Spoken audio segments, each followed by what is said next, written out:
رات کو کب نیند آئی۔ صبح جب میری آنکھ کھلی تو مہک کمرے میں نہیں تھی۔ میں بے حد پریشان تھا۔ جلدی سے اٹھ کے اپنے کپڑے نکالے، تیار ہو گیا۔ میں جلد از جلد آفس جانا چاہتا تھا۔ ابھی ڈریسنگ کے سامنے کھڑا اپنی ٹائی باندھنے کی کوشش کر رہا تھا جب کمرے کا دروازہ کھلا۔ مہک اندر آئی۔ میں نے کہا اب تم کچن میں کام نہ کرنے بیٹھ جانا، کل ہی تمہارا بخار اترا ہے، آرام کرو۔ وہ کہنے لگی وہ بھی کر لوں گی۔ یہ کہتے وہ میرے بالکل سامنے کھڑی ہو گئی۔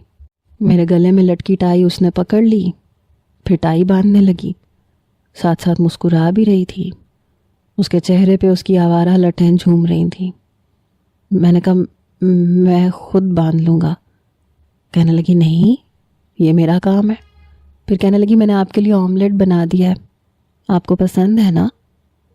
میں نے کوئی جواب نہیں دیا اور ناشتے میں آملیٹ بھی نہیں کھایا، بس چائے پی کے چلا گیا۔ اگر یہ جھوٹ موٹ کے نکاح کا ڈرامہ نہ ہوتا تو یقیناً میں خوش ہوتا، لیکن میں مزید الجھن کا شکار ہو گیا تھا۔ دوپہر کو میں اپنی میٹنگ سے فری ہوا تو مہک کا فون آ گیا۔ کہنے لگی رات کو کھانے میں کیا بناؤں؟ آپ کو کیا پسند ہے؟ میں نے کہا مجھے کچھ بھی پسند نہیں ہے۔ کہنے لگی کیا ہوا ہے، ناراض ہے مجھ سے؟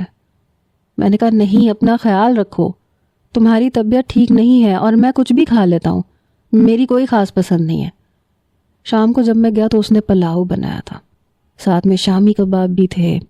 دادا کے لیے پرہیزی کھانا بھی اسی نے بنایا تھا۔ میری پلیٹ میں کھانا بھی اسی نے ڈال کے دیا۔ کھانا کھانے کے بعد میں نے جیسے ہی ہاتھ دھوئے تو اس نے اپنا دوپٹہ میری طرف پیش کر دیا۔ میں جتنا حیران ہوتا اتنا کم تھا۔ میں نے کہا نہیں، اس کی ضرورت نہیں ہے، میں ٹاول سے صاف کر لوں گا۔ وہ کہنے لگی کیوں؟ میرے دوپٹے میں کیا عیب ہے؟ میں نے کہا دیکھو